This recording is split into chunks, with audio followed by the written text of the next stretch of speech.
अस्सलाम वालेकुम, welcome back to my channel. आज की वीडियो में बॉक्स प्लेटेड ट्राउज़र की कटिंग और स्टिचिंग शेयर करूंगी आपके साथ। लेकिन आपने ये बात ध्यान रखनी है कि अगर आप स्मॉल या एक्स्ट्रा स्मॉल साइज़ में हैं तब भी ये वाला ट्राउज़र बनाएं। अगर आप मीडियम में थोड़े से हैवी हैं या लार्ज या एक्स्ट्रा लार्ज हैं तो फिर आप ये ट्राउज़र जो है ना वो ना बनाएं। वीडियो एंड तक देखेंगे तो आपको आइडिया हो जाएगा। तो आपसे रिक्वेस्ट है कि पहले प्लीज़ वीडियो को लाइक कर लें और फिर आगे बढ़ें, और अगर आप नए हैं तो सब्सक्राइब भी कर लें। इसकी जो चौड़ाई है वो मेरे पास जितना कपड़ा था उस हिसाब से चौड़ाई है, तो ये 19.5 इंचज़ इसकी मेरे पास चौड़ाई थी। नीचे जो जगह मैंने छोड़ी है जो कि प्रिंटेड बॉर्डर के एक्स्ट्रा नीचे कपड़ा है वो 2.5 इंच है जो कि फोल्डिंग में काम आएगा।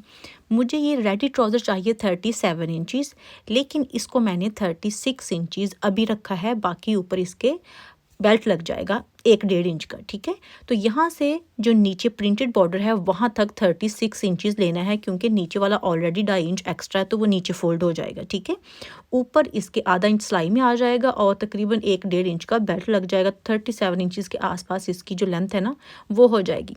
ये मेरे पास जो कपड़ा है ये फ्रंट के 2 पीसेज हैं। ठीक है, अलग अलग आपने कर लेने, अगर पहले नहीं भी अलग लेकिन बाद में आपने इसको सेंटर से काट के अलग कर लेना है। अभी सबसे पहला जो आपने निशान लगाना है 3 इंचज़ के फासले पे आपने पहला निशान लगाना है, और उस निशान के आगे आपने 1.5 इंच के फासले पे एक निशान लगाना है, और फिर से आपने 1.5 इंच के फासले पे एक निशान लगाना है। ये टोटल 3 निशान हो जाएंगे। इनके बाद आपने 2 इंचज़ के फासले पे निशान लगाना है और फिर से 2 निशान लगाने हैं जो कि 1.5 इंच के फासले पे लगेंगे। टोटल यहाँ पे 6 आपने निशान जो है वो लगा लेने हैं। ठीक है, पहला 3 इंचज़ के फासले पे है, फिर 1.5 इंच के फासले पे हैं, और फिर 2 इंच के फासले पे, और फिर 1.5 इंच के फासले पे। ठीक है, अभी इनकी जो लेंथ है वो लेनी है आपने 6 इंचज़। हर एक को आपने 6 इंचज़ लंबाई तक लेके निशान जो है इस तरह से लगा देना है, यानी कि 6 इंच लंबी आपने ये लाइन जो है ना वो ड्रॉ कर लेनी है। ये जो ट्राउज़र है ये भी स्मॉल साइज़ के लिए हैं। अगर आपकी जो थाइज़ है, हिप है वो थोड़ी सी वाइड है, आप ज़्यादा हैवी हैं, तो फिर आप ये वाला ट्राउज़र जो है ना वो नहीं पहनने, ज़रा भी सूट नहीं करेगा। अगर आप स्लिम हैं, बहुत स्मार्ट हैं, तो फिर इस तरह के ट्राउज़र जो है ना वो ज़्यादा सूट करेंगे आपको, तब आप ये वाला ट्राउज़र जो है ना वो पहन सकते हैं। और इसके साथ आप ये देखें कि जो शर्ट है वो थोड़ी सी छोटी लेंथ में हो, बहुत ज़्यादा लंबी शर्ट जो है ना वो भी सूट नहीं करेगी। अभी ये देखें कि मैंने जो निशान लगाए थे उसकी दूसरी साइड पे भी ये भी निशान लगाने के लिए मैंने ऊपर कट्स लगा दिए हैं, और जो नीचे 6 इंचज़ तक लेंथ थी वहाँ पे आप चाहे तो सीज़र की नोक से दूसरी तरफ निशान लगा लें, और चाहे आप अपनी फिंगर या नेल रख के दूसरी तरफ जो है ना वो निशान लगा सकते हैं। ठीक है, जिस तरह से मैंने अभी आपके साथ थोड़ा बहुत शेयर भी किया था, और आगे एक बार फिर से दिखा देती हूँ कि वो किस तरह से आपने निशान लगाने हैं। ये देखें, इस तरह से एंड पे आपने अपना नेल रखना है और फिर उसके दूसरी साइड पे आप ऑटोमेटिकली निशान लगा लेंगे। ठीक है, तो इस तरह से ये फ्रंट वाला जो है ना हमारा पीस, उस पे आपने निशान लगाने हैं। ये 2 पीसेस हैं। ठीक है, फ्रंट के ये जो प्लेट्स हैं जस्ट फ्रंट पे नहीं आएंगे, सेम इसी तरह से बैक पे भी सेम इतने ही प्लेट्स आएंगे जितने के फ्रंट पे हैं। ठीक है, यानी कि एक साइड पे 2 हैं और दूसरी साइड पे भी 2 हैं, और सेम ऐसे ही 2 बोथ साइड्स पे बैक पे भी आएंगे, यानी टोटल 4 फ्रंट पे आएंगे और 4 ही बैक पे आएंगे। ठीक है, तो अभी ये निशान जो है वो लग चुके हैं। अभी हमने क्या करनी है कि इसकी जो म्यानी की कटिंग है वो करनी है। उसके लिए हमने स्टार्ट पे 3 इंचज़ पे निशान लगाया था, अभी जो एंड है ना यहाँ पे भी आपने 3 इंचज़ पे निशान लगा देना है। ठीक है, और टोटल को मेजर कर लेना है कि आपके पास कितनी चौड़ाई आती है इसकी। मेरे पास तकरीबन 14 इंचज़ इसकी जो चौड़ाई है ना वो आई है। तो अभी हमने 14 इंचज़ के हिसाब से नीचे थोड़े से निशान लगाते जाना है। ये देखें, इस तरह से जितनी ऊपर से इसकी चौड़ाई आई है 14 इंचज़ उतनी ही आपने ये नीचे लेके जानी है। अभी ऊपर क्या है कि हमारा बेल्ट जो है 1.5 इंच का तकरीबन वो आ जाएगा, आधा इंच सिलाई में आ जाएगा, तो यहाँ से हमने 2 इंचज़ ऊपर इसको वैसे ही छोड़ देना है, और फिर आपने ये 13 इंचज़ पे निशान लगाना है। ठीक है, 2 इंचज़ ऊपर वाला कपड़ा छोड़ दिया है। अगर आपको इस तरह से थोड़ा सा कंफ्यूज हो रहे हैं तो आप ऐसा करें कि ऊपर से लेके नीचे तक 11 इंचज़ पे निशान लगा लें, और फिर ये 2 इंचज़ एक्स्ट्रा बढ़ा के तो आपने म्यानी की गुलाई जो है वो दे लेनी है। अच्छा, इसका जो पांचा है ये उतना ही यहाँ से स्ट्रेट होगा जहाँ पे ये म्यानी का निशान लगा है। तो तकरीबन 16 इंचज़ का जो पांचा है ना वो आपने लेना है, क्योंकि ये म्यानी का जो निशान है 16 इंचज़ पे लगा है। तो ऐसे ही यहाँ पे मैं निशान लगा लूँगी। ये देखें, बिल्कुल म्यानी के निशान तक है, और फिर इसकी कटिंग कर लेनी है। कटिंग ऊपर से स्टार्ट कर लें या नीचे से कर लें, तो अभी जो फ्रंट वाला पार्ट है ना वो सारा कंप्लीट हो जाएगा, उसकी कटिंग कंप्लीट हो जाएगी और इस पर जो भी निशान वगैरह थे ना वो यहाँ पे कंप्लीट है। ठीक है, तो इस ट्राउज़र पे प्लेट्स के साथ साथ हमने साइड पॉकेट्स जो है ना वो भी लगानी है। तो आपने बस वीडियो एंड तक देखनी है और वीडियो को लाइक लाजमी करना है और ज़्यादा से ज़्यादा शेयर भी करें, क्योंकि ये ट्राउज़र पहना हुआ बहुत प्यारा लगता है। तो ये देखें जी, इस तरह से इसकी कटिंग जो है वो हो गई है फ्रंट वाले पार्ट की। अभी हमने जो बैक वाला पार्ट है वो भी इसके नीचे बिछा देना है। वो मैंने सीधा ही फोल्ड किया था तो इस वजह से वो सीधा ही मैं रख रही हूँ, लेकिन आपने उल्टा ही रखना है। तो ये देखें जी, इस तरह से आपने इसको सेट कर लेना है। जो म्यानी वाली साइड है, जो एक्स्ट्रा कपड़ा होता है ना, वो इस तरफ आपने करना होता है। ठीक है, और यहाँ से आपने 2 इंचेस तक ऊपर से लेके नीचे 5 तक जो है ना वो एक्स्ट्रा मार्जिन लगाते हुए ये निशान लगाने हैं। ये देखें, हर जगह से आपने 2 इंचेस एक्स्ट्रा निशान लगाने हैं। ये म्यानी का निशान हो गया आपका, और इसके नीचे जो पांचा है ना वो भी सेम ऐसे ही जाएगा।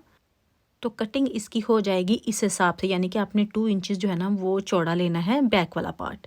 और रह गई अभी जो हमने फ्रंट वाले हिस्से पे निशान लगाए थे, तो सेम आपने उसी मेथड को फॉलो करते हुए निशान लगा लेने हैं। उस पर आप बैक वाले पार्ट पे मेजर ना करें, कट्स लगा लें ऊपर वाले हिस्से पे, और फिर आप नीचे वाला जो रह जाएगा जो कि 6 इंचेस जिसकी लंबाई थी, वहाँ पे आपने चाहे वो नेल से कर लें निशान लगा लें, चाहे आप सीजर से निशान लगा लें। ठीक है, ये देखें जी, अभी इसकी कटिंग जो है वो कंप्लीट हो गई है। अभी यहाँ पे मैं बैक वाला जो पार्ट है उस पे निशान लगाऊंगी, तो वो मैं ऑफ द कैमरा ही निशान लगा लूँगी। बाकी मैंने आपको बता दिया कि आपने किस तरह से जो निशान है ना वो लगा लेने हैं। ठीक है, अभी मैं आपको स्टिच करके बताती हूँ कि आपने स्टिच इसको किस तरह से करना है। ये देखें जी, जिस तरफ निशान लगाए थे वहीं पर आपने इसको स्टिच करना है। यहाँ से जो म्यानी वाली साइड है ना, उससे आपने जो सेकेंड वाला निशान है ना उसको आपने पकड़ना है इस तरह से। और ये देखें जी, इस तरह से आपने इसको फोल्ड कर लेना है। फिर जो पहले वाला निशान था ना, सेकंड को तो आपने पकड़ लिया है, और जो पहला निशान था फर्स्ट वाला, वहाँ पे आपने ये सिलाई लगा देनी है और टांके को पक्का कर देना है इस स्टेज पे आके। ठीक है, तो ये एक प्लेट आपका डल गया, और उसके बाद जो दूसरा है वो भी सेम ऐसे ही डालना है। अभी मैंने साइड से कपड़ा काटा नहीं था, तो वो यानी कि इसकी साइड वाला कपड़ा, तो यहाँ पे मे भी आपको कपड़े की चौड़ाई जो है ना वो ज़्यादा लगे। अभी ये जो दूसरी वाला प्लेट है उसको भी सेम ऐसे स्टिच कर लेना है, और ऐसे ही चारों पार्ट जो है ना, 2 फ्रंट वाले और 2 बैक वाले, उनको आपने स्टिच कर लेना है। ठीक है, टांके को पक्का आपने लाजमी करना है। और इस तरह से ये देखें, मैंने फ्रंट वाले जो दोनों थे ना उनको स्टिच करके थोड़ा सा प्रेस भी कर लिया है, ये देखें। और ये इसकी सीधी साइड है, सीधी साइड से कुछ इस तरह से आपको लगेगा। तो अभी इनकी म्यानी की सिलाई आपने लगा देनी है, दोनों फ्रंट वालों की लगानी है इस तरह से, और फिर आपने दोनों जो बैक वाले पार्ट्स हैं ना उनकी भी म्यानी की सिलाई जो है ना वो लगा देनी है। ये देखें, ये बैक वाला पार्ट है, और इसके ऊपर अभी मैं आपको फ्रंट वाला जो है वो भी रख के दिखा देती हूँ। फ्रंट वाला जो है वो छोटा है, क्योंकि जो बैक वाला था वो 2 इंचेस बोथ साइड से ज़्यादा चौड़ा था। ठीक है, तो उसकी चौड़ाई ज़्यादा हो जाती है ऑटोमेटिकली। अभी क्या करना है कि अगर तो आपने यहाँ पे पॉकेट वगैरह नहीं लगानी, तो आप डायरेक्ट ही इसकी जो साइड वाली सिलाई है ना वो लगा दें। और अगर आपने पॉकेट लगानी है तो फिर ये जो आगे वाला हिस्सा है ना वीडियो का, वो आपने लाजमी देखना है, जो कि मैं अभी शेयर करने जा रही हूँ। ठीक है, ये पॉकेट का कपड़ा है, और इसकी लंबाई और चौड़ाई मैं आपको बता देती हूँ कि मेरे पास कितनी है। कपड़े की चौड़ाई है मेरे पास 8 इंचेस, और जिसकी लंबाई है वो है 12 इंचेस। तो इसको अभी हमने ये फ्रंट वाले पार्ट के साथ भी स्टिच कर देना है, और बैक वाला जो पार्ट है उसके साथ भी स्टिच कर देना है। मैंने अलग से एक ट्राउज़र बनाया है, पैंट ट्राउज़र बनाया है, और पॉकेट उसके साथ लगाई हैं, वो भी इसी स्टाइल में है। तो अगर आपने वो वीडियो नहीं देखी तो मैं लिंक आपको दे दूँगी, वो वीडियो में आप ज़्यादा डिटेल से ये ट्राउज़र जो है ना, पैंट ट्राउज़र, उसकी कटिंग और स्टिचिंग पैंट ट्राउज़र की आप देख सकते हैं। अभी ऊपर से हमने 1.5 इंच के फासले पे निशान लगाना है, और उसके बाद जितनी आपकी ओपनिंग होगी, चाहे आप 5 इंचेस पे निशान लगा लें, चाहे आप 6 इंचेस पे निशान लगा लें, लेकिन मैं 5 इंचेस पे ये निशान लगाऊंगी जो कि खुला रहेगा, यानी कि पॉकेट वाला हिस्सा जो होगा। उसके बाद आपने शेप देनी है पॉकेट की इस तरह से। ये को मेजर करके लगाने वाला निशान नहीं है, आपने ऐसे ही बस इसको ड्रॉप शेप जो है ना थोड़ी सी वो दे देनी है। और अभी यहाँ से हमने इसकी कटिंग कर लेनी है, ये देखें इस तरह से। यहाँ तक भी मैंने सिलाई लगाई थी। ये सिलाई लगाना ज़रूरी नहीं है, यहाँ तक पहले भी आप पॉकेट वाला हिस्सा जो है ना उसकी कटिंग कर सकते हैं, जिस तरह से मैं अभी कर रही हूँ, और फिर आप यहाँ पे स्टिच कर सकते हैं। लेकिन मुझे लगता है कि इस तरह से अगर मैं समझाऊंगी तो वो ज़्यादा आसान होगा, आपको समझने में कोई मसला नहीं होगा। तो इसलिए मैंने फिर पहले सारा पार्ट जो है ना वो स्टिच किया है और फिर आपके साथ इसकी कटिंग की है। तो अभी इसको स्टिच कर देना है। ये वाला जो हिस्सा है इसको मैं उधेड़ दूँगी, थोड़ा सा उतना उधेड़ दूँगी जितना कि ये पॉकेट के साथ साथ जाता है। तो फिर इसको सिलाई करते हैं। ये देखें जी, ऊपर से आपने इस तरह से इसको सिलाई कर देना है। ऊपर वाला हिस्सा जो है उसको मैंने नहीं उधेड़ा, और जो नीचे वाला था उसको मैंने उधेड़ दिया है, लेकिन यहाँ से आपने इसको सिलाई कर देना है। तो सेम उसी शेप को आपने फॉलो करना है, ये सिलाई लगाते हुए, जो कि पॉकेट वाला है, ठीक है, हिस्सा, उसको भी आपने इस सिलाई में ऐसे ही लेके आना है। ये देखें, और फिर आपने नीचे 5 तक जो है ना वो सिलाई लगा देनी है। अच्छा, यहाँ पे आपने ध्यान रखना है कि आपने एक साइड पे पॉकेट पहले लगानी है और फिर आपने लास्ट पे दूसरी साइड पे पॉकेट जो है ना वो स्टिच करनी है, ठीक है। कटिंग आप एक ही बार कर लें, लेकिन सिलाई जो है ना आपने एक साइड पे पहले लगा देनी है और जो दूसरी है ना वो आपने बाद में सिलाई लगानी है। वीडियो आपने एंड तक देखनी है ताकि आपको सही से समझ आ सके, ठीक है, कि आपने किस तरह से कौन सी पहले लगानी है और कौन सी बाद में लगानी है। लेफ़्ट एंड राइट का कोई मसला नहीं है, चाहे आप लेफ़्ट साइड वाली लगा लें पहले, चाहे राइट साइड वाली लगा लें, लेकिन पहले एक लगानी है, ठीक है। यहाँ पे आपने कट लगा देना है ताकि जोल वगैरह नहीं आए। और अभी मैं आपको ज़रा इसको खोल के भी दिखा देती हूँ। खोलने के बाद कुछ इस तरह से ये देखें लग रहा है, एक साइड ये ऐसे ही खुली है, उसको भी मैंने स्टिच नहीं किया। ये सेंटर पे अभी पॉकेट आ गई है। और अभी क्या करना है कि इसके ऊपर जो बेल्ट लगाना है ना, पहले वो स्टिच करना है, और बेल्ट लगाने के बाद फिर जो दूसरी साइड है ना जो कि ये वाली आएगी, इसको आपने बाद में स्टिच करना है, ठीक है। तो बेल्ट अभी मैं आपको बता देती हूँ कि बेल्ट की चौड़ाई जो है ना वो मेरे पास कितनी है और वो किस तरह से इसके ऊपर जो है वो लगाना है। ये मेरे पास बेल्ट का कपड़ा है जो कि सारा ऊपर लग जाएगा इस तरह से। और इसकी जो चौड़ाई मेरे पास है तकरीबन 3.5 इंचज़ इसकी मेरे पास चौड़ाई है, और लंबाई जितना आपका ट्राउज़र होगा उस हिसाब से होगी, ठीक है। तो इसको आपने लगाना किस तरह से, ये देखें, इस तरह से ऊपर रखें आप, और पहले इसको यहाँ पे सिलाई लगानी है और फिर आपने इसको डबल फोल्ड करके तो स्टिच करना है, जिस तरह से हम इलास्टिक वाला हिस्सा जो है उसको स्टिच करते हैं। तो ये देखें जी, इस तरह से सिलाई लगा लेनी है। तो मैंने फ्रंट वाला हिस्सा जो है वो बुकरम वाला बनाना है, यानी कि बेल्ट वाला बनाना है, और जो बैक वाला हिस्सा है वहाँ पे इलास्टिक डालनी है। तो इस वजह से मैं ऐसे लगा रही हूँ। अगर आपको फ्रंट और बैक दोनों जगह पे इलास्टिक ही डालनी है तो फिर जो है ना आपको ये इस तरह से सिलाई लगाने की ज़रूरत नहीं है, आप डायरेक्ट ही इसको डबल फोल्ड करें और सिलाई कर दें। ये देखें। अच्छा, ये जो ट्राउज़र है ना इसकी जो वेस्ट है वो लूज़ स्टाइल में नहीं है। ये जिस तरह से रेडीमेड ट्राउज़र होते हैं ना, जो कि स्मार्ट ट्राउज़र होते हैं सूट कोट वाले, उस तरह से ये टाइट स्टाइल में है, ठीक है। तो आपने ध्यान रखना है कि ये लूज़ में नहीं होगा, ये टाइट में होगा। इसकी वेस्ट जो है वो टाइट होगी, वो लूज़ नहीं होगी, ठीक है। बहुत थोड़ी सी लूज़ होगी, कोई 1-1.5 इंच तक, उससे ज़्यादा लूज़ नहीं होनी। अभी ये जो मैंने बुकरम का पीस लिया है, जितना हमारा फ्रंट वाला हिस्सा है ना उतना लिया है, ठीक है। ना ही उससे कम है ना ही उससे ज़्यादा है। तो इसको इस तरह से फोल्ड कर देना है। और जो बैक वाला हिस्सा है वहाँ पे इलास्टिक लगानी है। इलास्टिक कितनी ली है? इलास्टिक मैंने उतनी ही ली है जितना कि फ्रंट वाला हिस्सा है, यानी कि बुकरम का मैंने जितना पीस लिया था ना उतना ही मैंने इलास्टिक का पीस लिया था। वैसे बैक वाला हिस्सा जो है वो ज़्यादा चौड़ा है, लेकिन इलास्टिक जो है ना वो थोड़ी सी कम लेते हैं, ठीक है। तो इतनी स्मॉल साइज़ के हिसाब से ठीक होगी। मे बी इससे कम हो अगर आप स्मॉल में या एक्स्ट्रा स्मॉल में, ठीक है। अभी इसको पहले ये बुकरम के ऊपर रख के इलास्टिक को स्टिच कर लेना है, टांके को पक्का कर लेना है, और फिर ऊपर से इसको फोल्ड करके तो सिलाई लगा देनी है। ये देखिए यहाँ पे इलास्टिक लग गई है।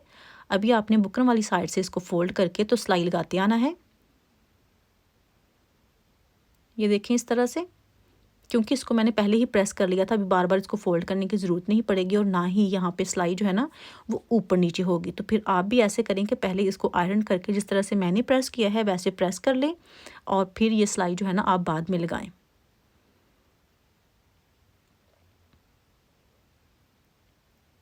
ये देखें जी, ऐसे ही आपने इसको स्टिच कर लेना है। तो ये ऑलमोस्ट हमारा जो ट्राउज़र है ना वो रेडी है।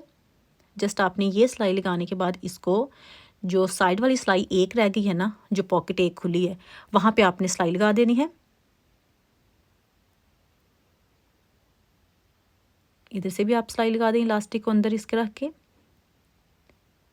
और फिर आप इसकी जो साइड वाली सिलाई है ना वो लगा दें। ठीक है, तो अभी ऑलमोस्ट हमारा जो ट्राउज़र है ना वो डन है। साइड की सिलाई एक मैं आपको लगा के बता चुकी हूँ और दूसरी भी आपने सेम वैसे ही लगा देनी है। मैं यहाँ पे सारी सिलाई जो है ना वो लगा के नहीं दिखा रही, तो आपने जस्ट वही तरीका जो है ना वो फॉलो कर लेना है।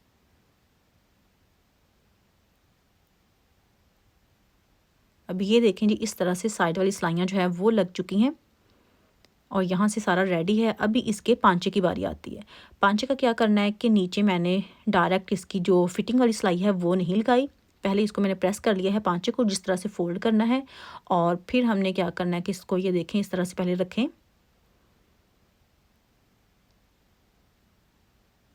इस तरह से, और फिर हमने यहाँ पे सिलाई लगानी है फिटिंग वाली। ठीक है,